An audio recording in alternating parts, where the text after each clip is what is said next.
Welcome everyone to the Teaching and Learning call for Apereo and Sakai on Wednesday, July 8th. We have a packed agenda today. We're going to do project updates, UX, get some UX feedback on Morpheus, which is a responsive design for Sakai 11. If there's time, we have a Juror of the Week we'll cover, and then our main topic today is Xerte demonstration and discussion. And then we'll try and leave time as well to discuss future meetings and topics, because we like to keep that moving. And then wrapping up. So let's get started here. First of all, just curious if there are any project updates. I know I have one, so I'll mention the one I've got. Sakai 10.5 has been released.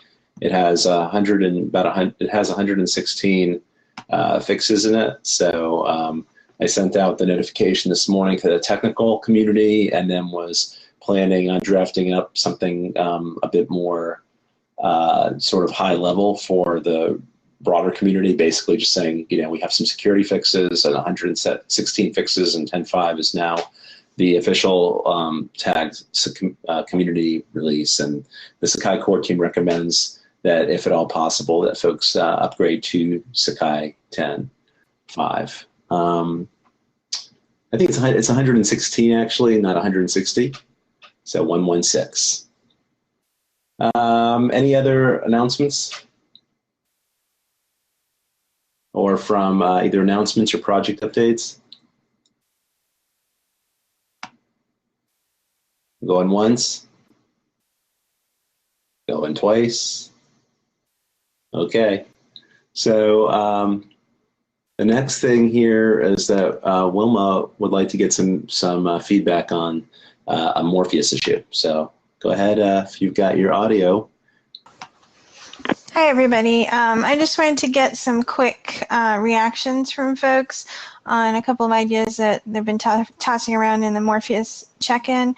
I'm actually going to paste the URL in to the chat where you can view the image instead of doing the screen share, because I think it might be a little quicker. But Neil, I don't know if you have screen share, if you want to pull it up for the recording.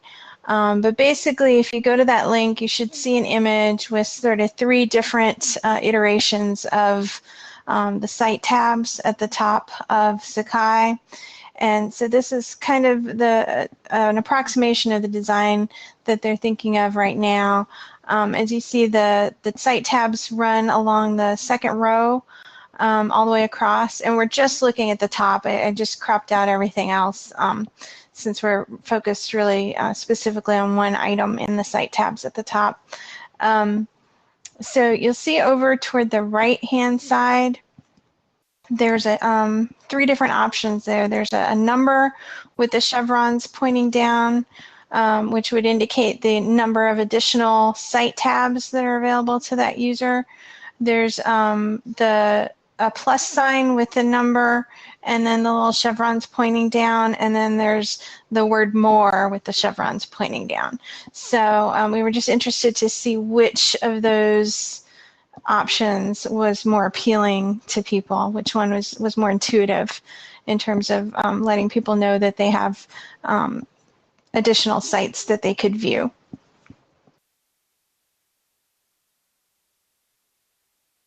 Well, I can't get to the chat box because it's covered up with the screen share, but my thought is I prefer the more option. I don't really need to know the number, and that's kind of a what's that number for kind of thing. Okay, anybody else? The number, incidentally, would be the number of additional sites that you have, and that would be dynamic, because what they're talking about is instead of having the sites kind of wrap around to a second line, if the screen gets smaller, sites would sort of fall off of the list at the top, but the number would update to reflect the number of sites. Right, I understand that, but I'm thinking as a teacher who's trying to figure out what that means. Mm-hmm. So it's more intuitive to me to think about the more rather than the number. Okay.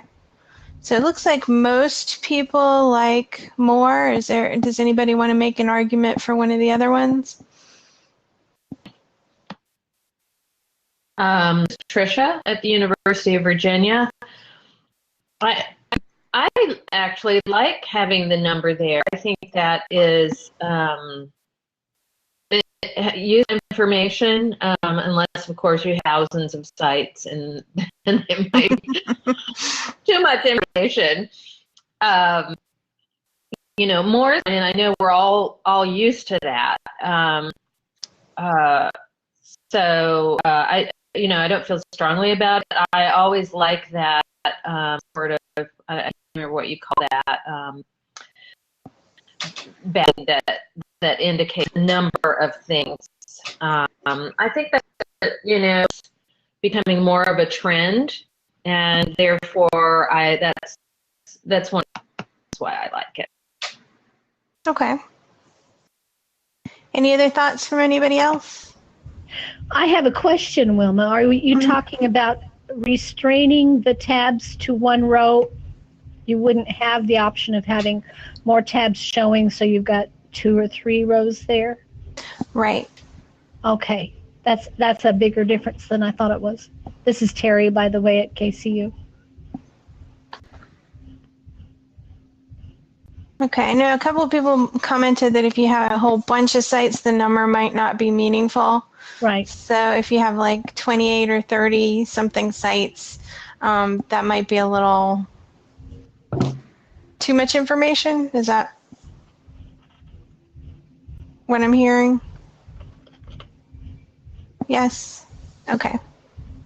All right, well, unless anybody has any other comments, I don't want to take too much agenda time. So thanks everyone for your input, and I will relay this information back to the Morpheus team. Thanks, Wilma. So the next item on the agenda is, okay, let me turn off screen sharing. Or I guess I can keep it on and then do the JIRA over here. Let's see.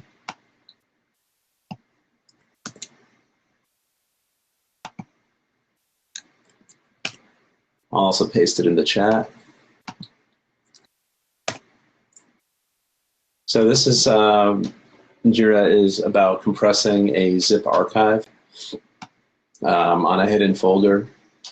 And right now, what happens is if you compress items to a zip, the zip is public, but it's possible that either the folder level is not visible to students or that a subfolder is invisible. I think from the brief discussion that is on here, to me, the thing that makes the most sense, I'm curious if other people agree, is that by default, the zip be hidden. And that way you don't have to worry about all kinds of business rules or going through and making it complex. Was a subfolder hidden? It's just that a zip would always be hidden. Keep it really simple. And then the instructor can always, unhide that if they want the whole zip and the whole structure available to students. So take a minute or so and take a look at that.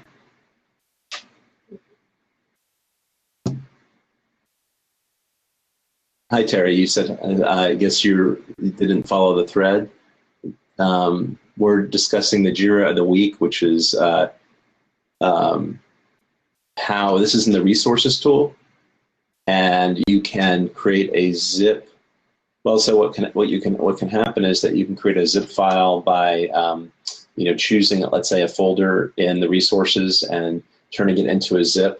And let's say the folder is actually hidden from students, but when you create the zip shows up in the resources and the zip is visible. So now content that you have at one point in time, at least, that I don't want to be visible to students now is visible through the zip, because a student can download the zip file. They'd have access to all the content. Does that help?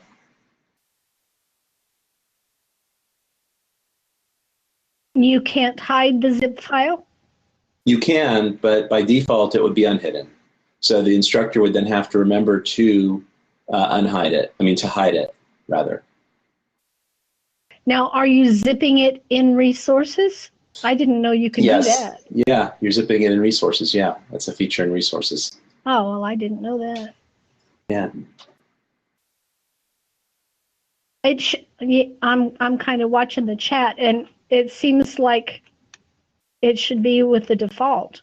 I don't know why it should pop over to some other state of being. Well, so one of the other problems of it is that let's say the top level folder is visible, but let's say some subfolder, because the top folder, of course, can have many subfolders and levels of subfolders. Let's say one of those levels of subfolders is hidden. Then what should the zip be? Then should it still be visible because the top level was visible? But that might mean that some hidden subfolder within that isn't, now is visible that wasn't intended to be.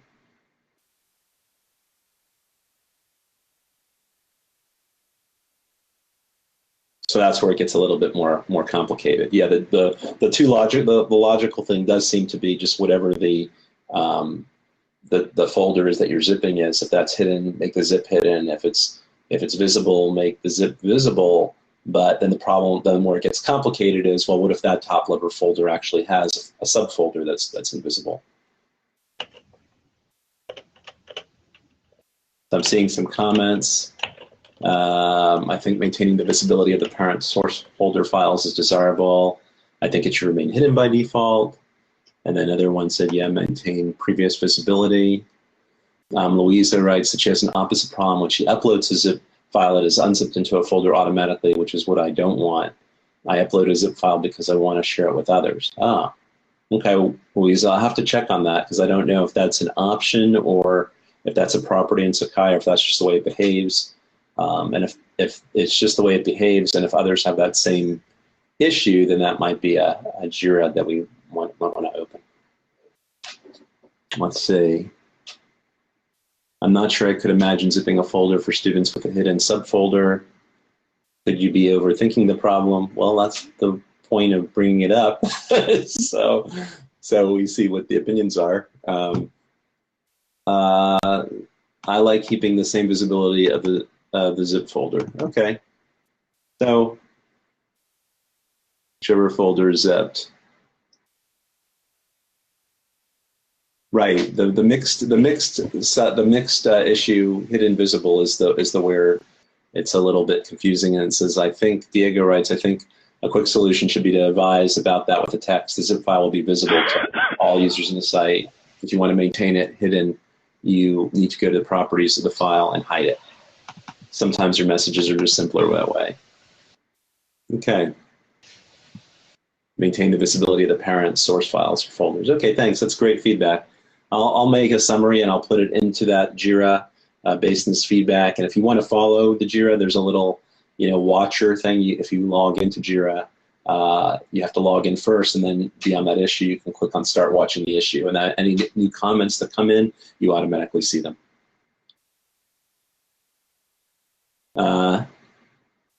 Let's see. Item is grayed out to indicate visibility, so status should be transparent to users. Aha. Okay. All right, well, I'm going to stop screen sharing, and we're going to now introduce our friends from Xerte, or I'll let them introduce themselves. Julian was going to be on here as well, but he had a minor medical issue that he had to attend to, a dental thing. So I'll hand it over to Ron, Faye, or Inga. Thanks, Neil. I think this is Ron. I think I'm going to kick off. As you mentioned, my colleagues Faye Cross from the University of Nottingham and Inga Donkevelt from the Netherlands and the Xerte community are both here as well. So I'm hoping they'll correct me if I make any mistakes or respond to questions in the text chat and so on. I am going to be sharing my screen, but I'll paste in the text chat a link to resource that we created for this session. So hopefully I'll be able to share that screen as well.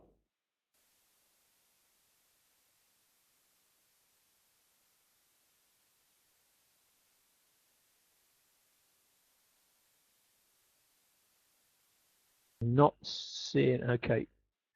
Java applet took a bit while to fire up. There it comes. It's starting to come up. Okay. I'm going to stop that and choose a region instead. Give me just a second.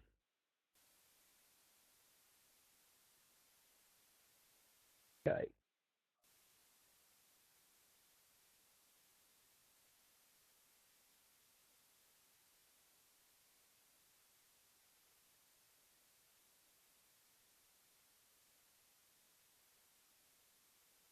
Okay, so hopefully you're seeing this resource.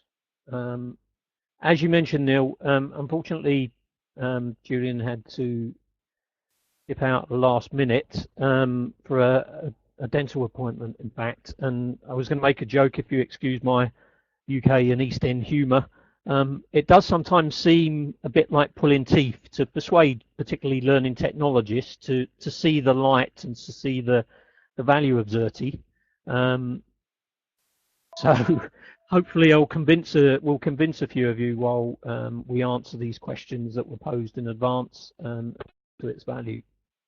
Julian was going to do the intro and a very quick intro about the history of the project.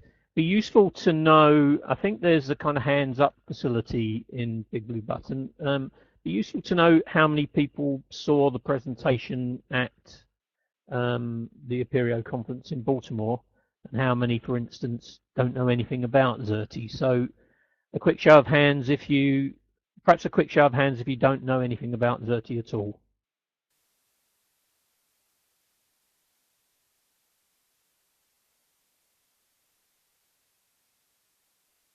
Okay, so you said you don't know.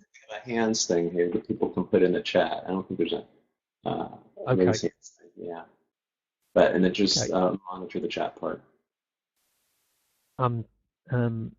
Using so many different conferencing tools, it's difficult sometimes to know which has which features.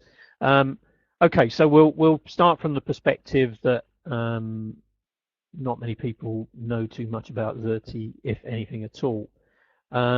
What you'll see in this resource that you've got the link to now is a recording of that presentation we did. But just as a very quick overview, the project actually started in around 2004. Julian Tenney started work at the University of Nottingham, and at that time it was a focus on developer tools and very much kind of making developing e-learning content much more efficient. The online version that we know today, and officially it's known as Xerte Online Toolkits, but it generally just gets referred to as Xerte these days.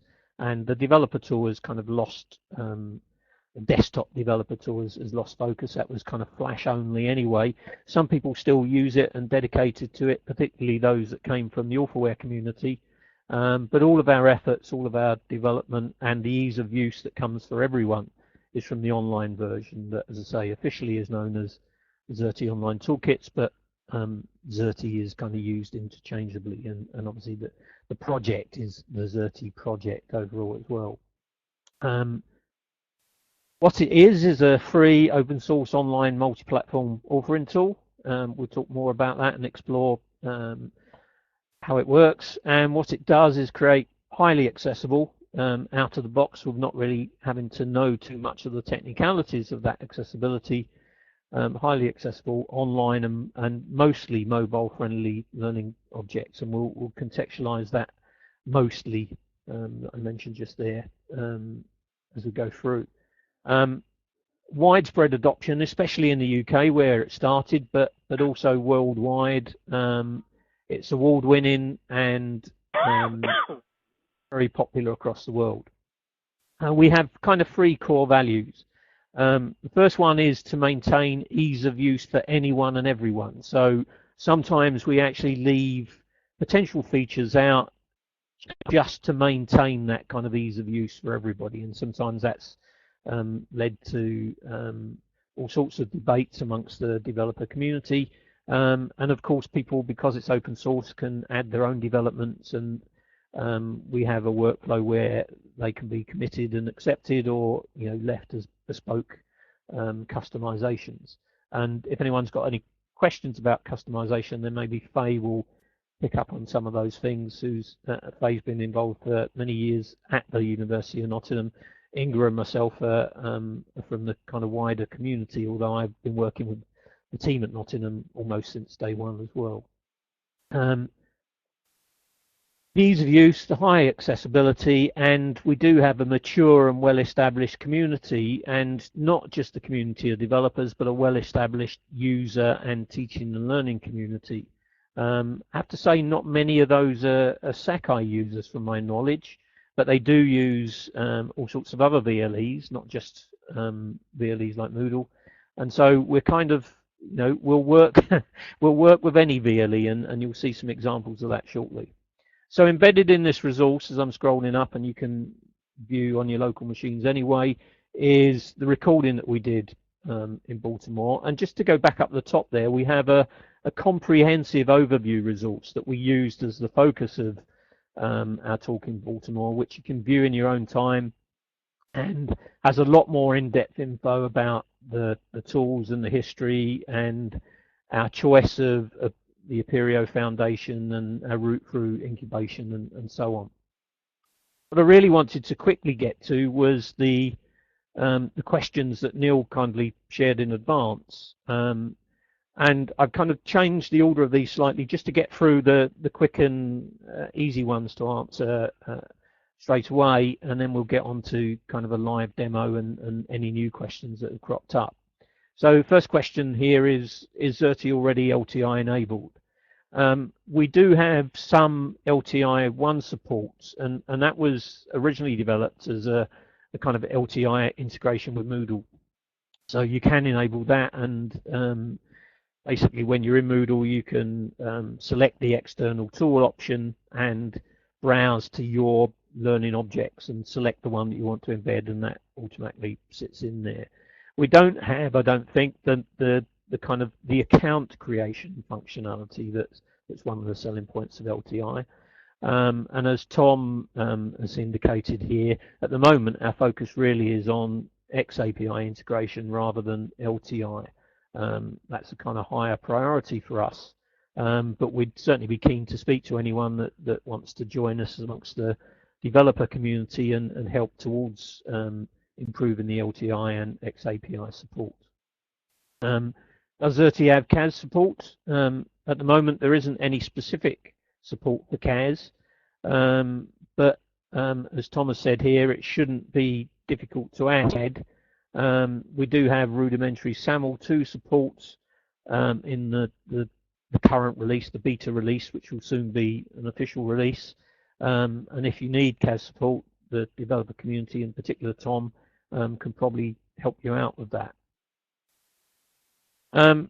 Another question here, the biggest hold up for us is not knowing where to begin. And I've kind of added some bullet points here. There are quite a few options. Firstly, you can install locally for those of you that are developers or use local web servers like XAMPP. You can install Xerte via that, and you can use that for testing and development in terms of both creating learning objects, but also development in terms of customizing and improving the tool and adding your own bespoke page types and things, which again Faye can advise on if you've got specific questions about that. You can install it yourself on your own web server. It basically is a PHP and MySQL application. So if you have an existing web server, you can install yourself and get free support from the Xerte developer community. We have forums and we have separate mailing lists where there's lots of free support. There is also, and I know this is sometimes a barrier to people, there is also paid for support, both in installing on your own server and with ongoing support or with external hosting. And I'll just put a little footnote in there where you can contact me or Inga if you want to discuss that kind of thing further. And there's also a link to a blog page on the Just Tech List from the UK, the Just Tech List Accessibility Organisation, which unfortunately is kind of no more in its previous guise. did a blog post because they used to host a sandpit, which lots of people use as their first point of call to explore Xerte. But really, the evidence is out there now. You don't really need to pilot or test it. It's a very small footprint application and can sit on just about any web server that has PHP and MySQL. So there's not really a need for that kind of sandpit provision. I've embedded a video we used to have monthly Just Tech This Xerte Fridays, and there's one there that actually is about an hour long that talks through the considerations for installation and makes the point that it's not just a job for IT, and it isn't a one-time only install either, which I'm sure you'll identify with, given the mention of 116 fixes in the next release of Sakai. So a big question here was how to develop learning objects with Xerte, and we'll get to that and do a demo very quickly.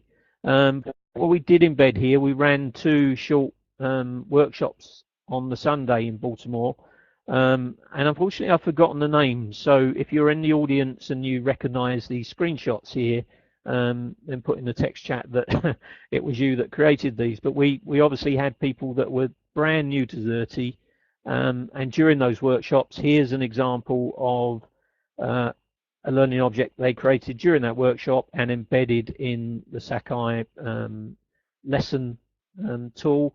And there's some tips there as well that I have a feeling it might have been someone named Alan that created this. Some tips as to what he needed to do to get it to work in the Sakai installation that he was using.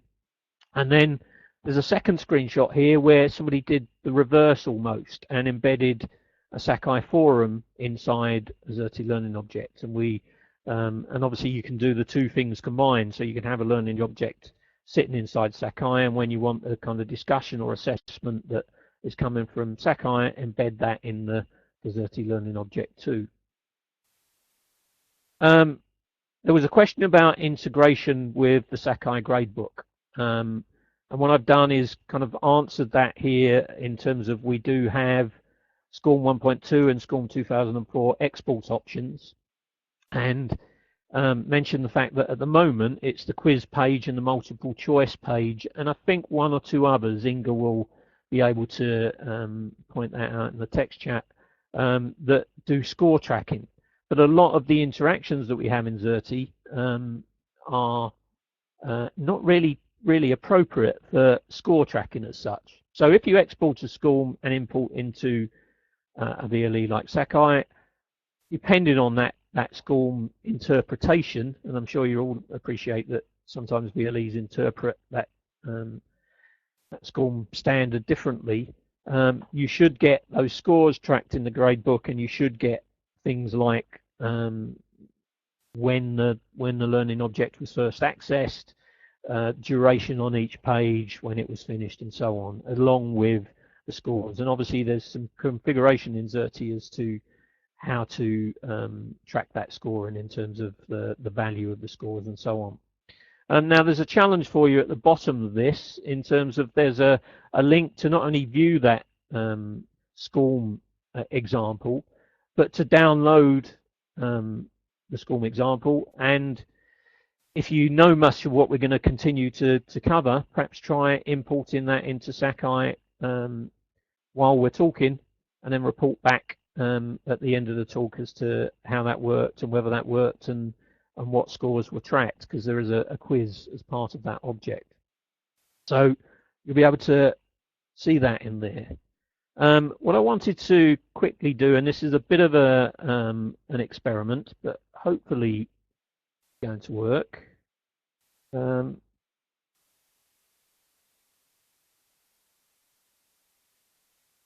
Okay, so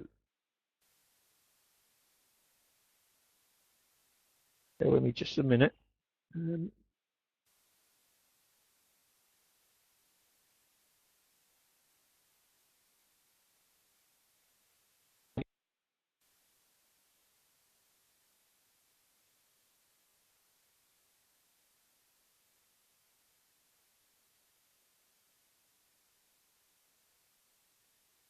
I'm going to mention that Inga mentioned that categories, multiple choice quiz, multiple choice questions are included, and more will follow. And better use Xerte online toolkits for that, because this will be the tool that they'll develop further. And I'm saying it out loud versus in the chat because when we convert this over to YouTube, we found that we lose the items in the chat. So I want to make sure that was captured. Okay. Unfortunately, what I'd prepared as a bit of a diagram in advance of the session doesn't seem to want to work now. So I'll go back to the idea of a live demo.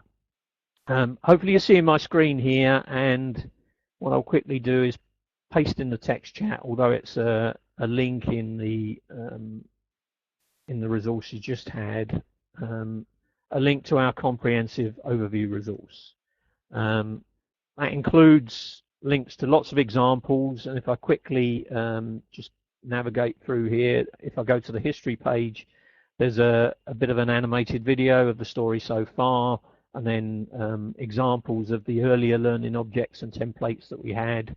In the how and why, there's a whole load of further explanation as to how Xerte works and some examples and that kind of thing. But I'm sure you're keen to see how it works. Put another quick example link in the bottom. We have what we call a technical demonstrator.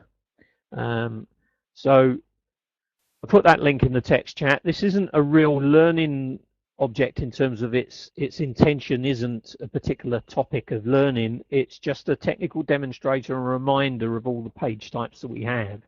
And in the interface, if you click the table of contents button, you'll see that it actually goes through in the order that we have them in the authoring tool, in terms of the first set are some fairly ordinary text pages, and then some media pages, navigator pages, and then there's a whole series of interactivity type pages. So if I just quickly go to that, there's the stimulating question, and then the button sequence, interactive list, multiple choice question, and then there's some that I thought we might choose to do a quick live demo of, which is things like the hotspot and annotated image. So if I click on the diagram here, you'll see that actually what you get is some explanation of those spots that are indicated.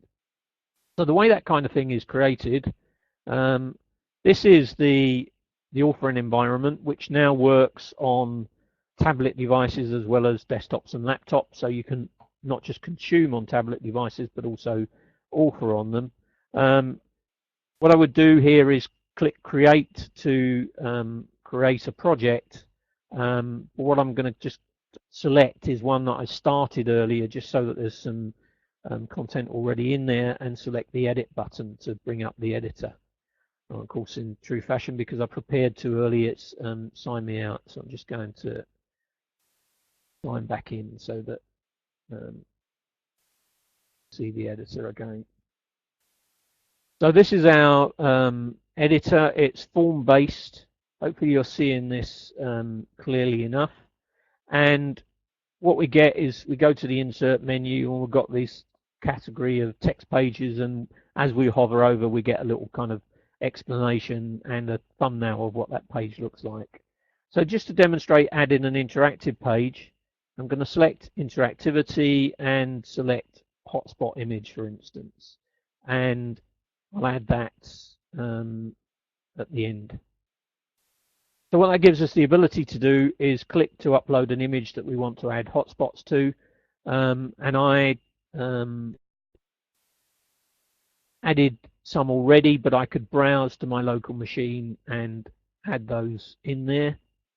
And then I can just double click and add that image. And then what we want to do is add a hotspot to it. So for instance, if I click hotspot, it will give me a little thumbnail of the picture that I've uploaded. And then I can drag to select that and move the hotspot. So here, for instance, is the hotspot of the embed code that we get. Click OK, and I can name the title here embed code, and I can put my explanation in here. And although these are just plain text boxes, if I click on the toolbar, we now have a fully WYSIWYG toolbar, the same toolbar that you use in Sakai, I believe. So we have the ability to add images here and other media and so on. I just click publish and click play. These are the first 2 pages that I added, and here's the 3rd page is the one that I just added. And if I click on that hotspot, I happen to know where it is, but obviously I could try and find it. I click on it, and there's my little description that I just added. I close that and close out. By default, everything you create is private. If I select that demo project and go to properties, and then the access tab, I can change that default private to public. Once I've done that, I go back to the project tab. I have a normal link which I can immediately copy and, for instance, paste in the text chat. But I can also copy embed code. And when it comes to the question that we had about how do you create Xerte learning objects and embed in Sakai, obviously this is the simplest way that you would do it. You would make the project public, grab either the plain link or the embed code, and add that wherever you want in Sakai. The other option we have is to click on export, and we have a deployment export that will give you a zip file, and just you can upload to any web server or a blog or Sakai and extract, and that will give you just normal web content without the kind of SCORM tracking. And we have the SCORM 1.2 and 2.4 tracking. We also have an offline export for the main template, which allows that to work. Because it's dynamic content and loads XML, we have a special format that will work on any browser and without the kind of security prompts that you might get with the normal deployment zip. I'm conscious there's probably been questions in the text chat that I missed, and maybe questions that have arisen from this. So I'll stop the screen sharing for a moment, and perhaps we can pick up that. And if Inga or Faye want to respond via audio, I can see if I can get my demo that I wanted to do, my other explanation, working correctly.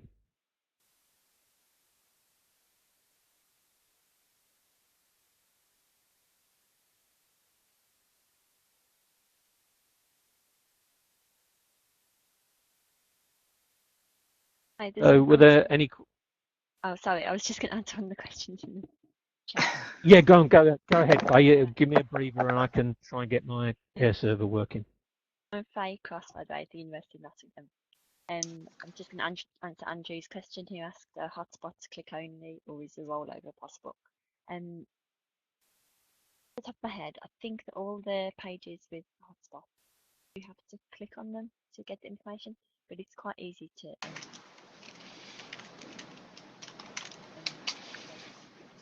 easily add in about 50 different page types, I think. So there might be one with rollover stuff in that I've forgotten about, but ahead, I think it's all clear.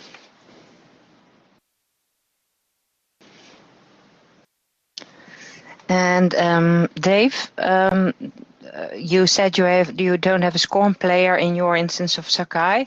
If you don't have a SCORM player, you can't track the scores or the results of the student. We are working on the XAPI, and maybe things will be easier then. But at the moment, it's just the SCORM packages.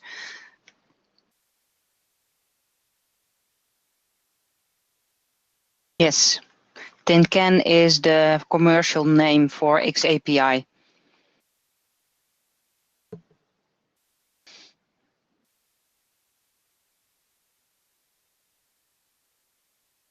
Ron, is it an idea that Faye shows some of the page types as you are looking for your demo? Inga, yeah. I'm just about to bring up the demo, but I'll do that very quickly and then hand over to Faye for the templates.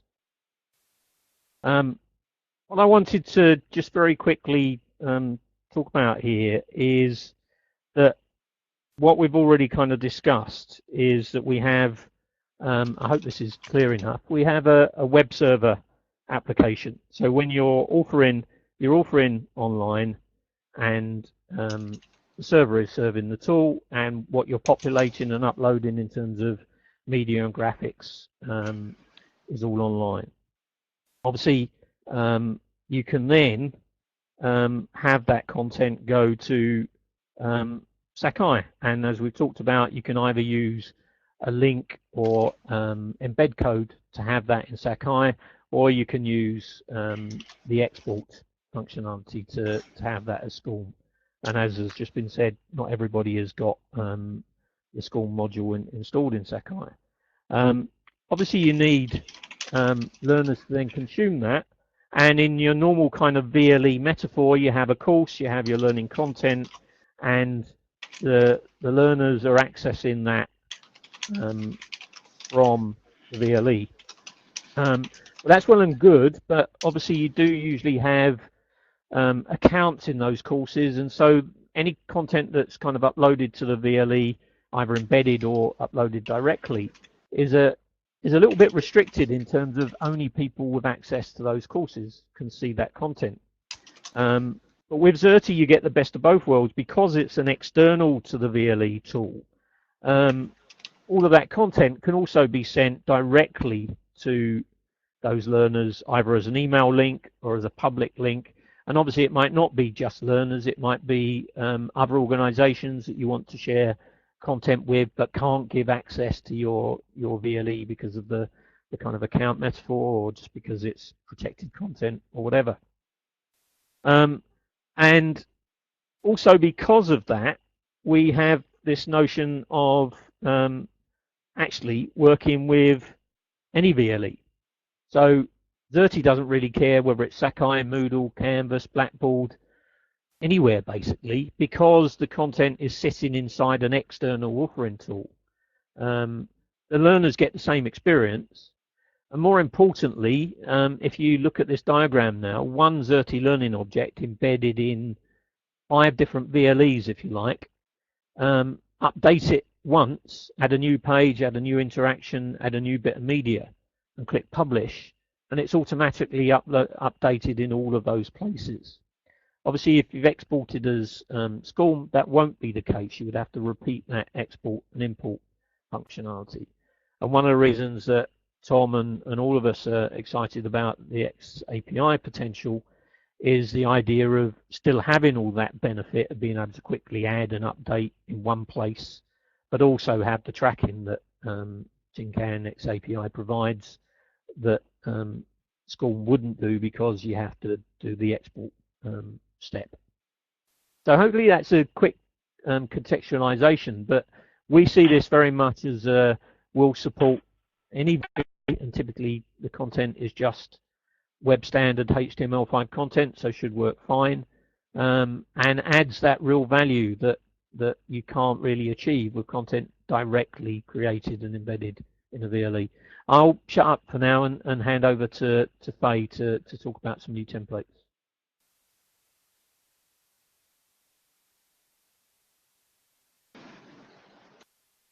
Hi Ron, are you going to show them on your screen, or I'm not a presenter, I don't think, to share my screen? Okay, yeah, Faye, if you tell me what you want me to show. Okay. I was just going to talk about some of the ways that you can customize your installation. So if you've all seen the interface, the standard one, where it's all black and white header and footer. So you can customize that to suit your institution, company, whatever. I'm sorry, I'm in big open plan noisy office, so if there's a lot of background noise, I'm sorry about that. So there's you can do that quite easily just with the style sheets, and that will be the default change the default interface for any projects people make. But we've also added new theme options that give the users choices about how their project looks. And you can add new themes. So Ron's showing there's a theme option for a project with quite a few different options. So this could, for example, be used so that you have a different theme for different courses or however you really want to use it. You can also, although we do have quite a lot of different page types, sometimes people come across things that they can't think of a way how they could do it with the existing page types. So it's reasonably easy to create a new page type. And to do that, you do need to be a developer really to understand how to do that. So the end users wouldn't be able to do it, but the page types are made of two parts. So there's an XML file that says how the project looks in the editor, so the fields someone has to complete in order to make a page. So you have to create an XML file describing that, and then you make a page model file which describes how that information is then translated onto the screen for the end user. So that's just with HTML, CSS and JavaScript, jQuery. So you can easily plug in new page types and then they would appear in the insert menu along with all the existing ones. We'd love more people to create new page types and share them with the community. And some of the newer page types that Ron might be able to show are, we have one called the decision tree template. If you look in the, I'll share a link in the chat actually, which has got some.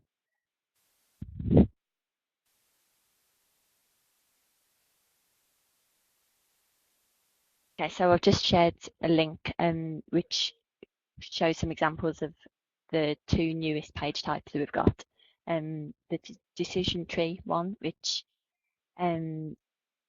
basically is a way of translating a flowchart or something like that into a toolkits page. So you answer a series of questions, and then depending on the answers you give, you're given a result.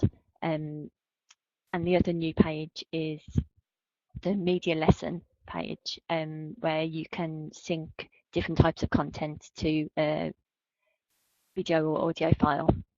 So you can get the video to pause, for example, at a particular point, pose a question, and then depending on the answer that someone gives, it could either give them a piece of feedback or jump them to another point in the video or to a different page in the Toolkits project.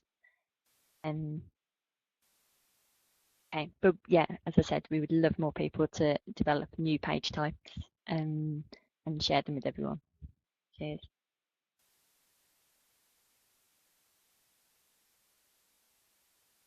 Did you want to say something about the community side of things, Inga?